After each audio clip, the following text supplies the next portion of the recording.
La reconnaissance permet d'établir un lien de filiation entre un parent et son enfant. La reconnaissance est une démarche volontaire et officielle.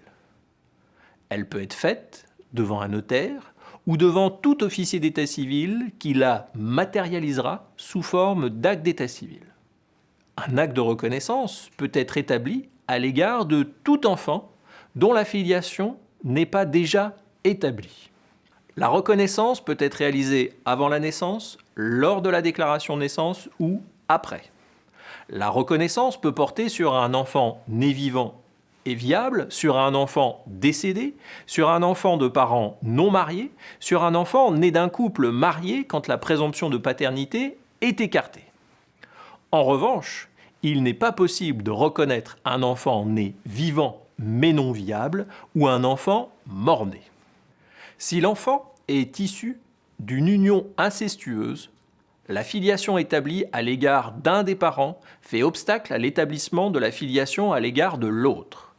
Ainsi, dès lors qu'il a connaissance du lien de parenté existant entre les parents, l'officier d'état civil est tenu de refuser la reconnaissance. L'officier d'état civil ne peut en principe se faire juge de la sincérité d'une reconnaissance. Il lui est cependant conseillé, si une reconnaissance lui apparaît mensongère, d'appeler l'attention du déclarant sur les conséquences qui pourraient en résulter. Si l'acte devait révéler par lui-même le caractère invraisemblable de la reconnaissance, l'officier d'état civil peut refuser de la recevoir. Dans ce cas, il en informe le parquet. Si l'acte est néanmoins reçu, le procureur de la République a qualité pour contester la reconnaissance.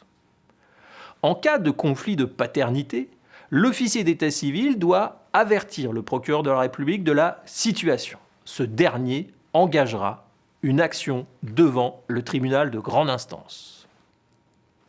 Toute femme peut demander, au moment de son accouchement, la préservation du secret de son identité.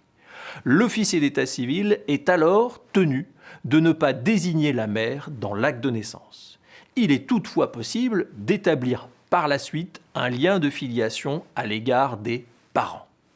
La décision de la mère de préserver le secret de son identité lors de son accouchement ne saurait priver le père de sa paternité dès lors qu'il a reconnu et identifié l'enfant avant que celui-ci ait été placé pour l'adoption.